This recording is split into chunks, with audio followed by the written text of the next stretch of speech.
সম্মানিত দর্শক, আশা করি ভালো আছেন। চারিদিকে একটা বিষয় আলোচনা হচ্ছে যে বাঙালি হিন্দুরা কি সেকুলারিজম থেকে ডানপন্থী হিন্দুত্বের দিকে ধাবিত হয়েছে। এই উত্তর খুঁজতে হলে আমাদের হিন্দুদের ইতিহাস দেখতে হবে। দেখুন, হিন্দুরা সবসময় নরম সহাবস্থানে বিশ্বাসী। এটা দেশ ভাগের আগে থেকেই এটা দেখা গেছে। তাদের এই নরম অবস্থানের জন্য কিন্তু তাদের বারবার কড়া মূল্য চুকাতে পর্যন্ত হয়েছে। 47-এর দেশভাগের আগে দ্য গ্রেট কলকাতা কিলিং যেটা হয়, সেখানে কিন্তু বেশিরভাগই হিন্দুদের মারা হয়। তো এরপর দেশভাগ হয়। দেশভাগের পরে কংগ্রেস জামানা, বাম জামানা, তারপর তৃণমূল জামানা, এই তিনটা শাসন আমল বাঙালি হিন্দু দেখেছে। এই সময়টায় এই তিনটা দলই মুসলিম ভোট ব্যাংকে পুঁজি হিসেবে ব্যবহার করেছে এবং কার্যত সংখ্যাগরু হিন্দুদের নির্যাতন করেছে। এই ভোট ব্যাংকে ব্যবহার করে এই বিভিন্ন গুন্ডা বাহিনী তৈরি করে নির্যাতন করেছে। তো বাঙালি হিন্দু বা ভারতবর্ষের হিন্দুদের স্বার্থ রক্ষায় কাজ করবে এরকম রাজনৈতিক দল কিন্তু তখন ভারতবর্ষেই ছিল না।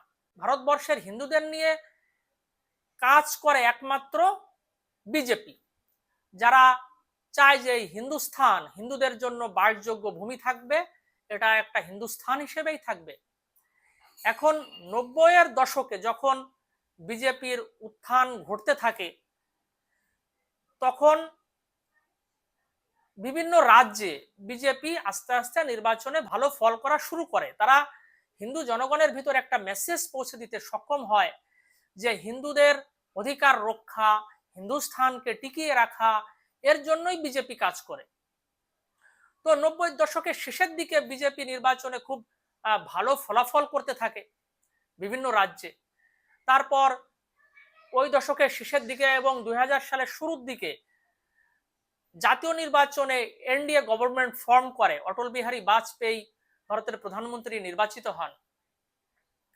তো ওই সময় থেকেই গোটা ভারতবর্ষের হিন্দুদের ভিতরে একটা রিয়ালাইজেশন আসা শুরু করে যে আমাদের এই মেকি সেকুলারিজম থেকে বের হতে হবে। কারণ দেখুন, বর্তমান বিশ্বে সেকুলারিজমের কোনো জায়গাই নেই। দেখেন, বিশ্বের প্রতিটা দেশে ডান পন্থার ব্যাপক রাজত্ব প্রতিষ্ঠিত হয়েছে। সে আপনি ডেভেলপিং কান্ট্রি দেখুন বা উন্নত বিশ্বে দেখুন, সব জায়গায় ডান পন্থার জয় জয়কার।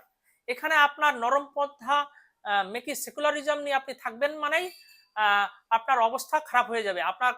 আপনার এই নরম পন্থার সুযোগ নিয়ে আপনাকে অন্যরা নির্যাতন করবে। তো বিজেপি যখন ভারতের বিভিন্ন রাজ্যে ক্ষমতায় আসা শুরু হলো, তখন থেকে কিন্তু শুধু যে হিন্দুত্বের একটা জয়গান হয়েছে বা হিন্দুদের অবস্থান শক্তিশালী হয়েছে সেটা শুধু নয়, বিজেপি দেখেন অন্য অন্য যে কোনো জামানার চেয়ে সারা ভারতবর্ষে অনেক বেশি ডেভেলপমেন্ট করেছে। Infrastructure development, foreign investment, technological development, military development, সব প্রকার ডেভেলপমেন্ট বিজেপি কিন্তু অন্য যে কোনো জামানার চেয়ে অনেক বেশি ভালো করেছে।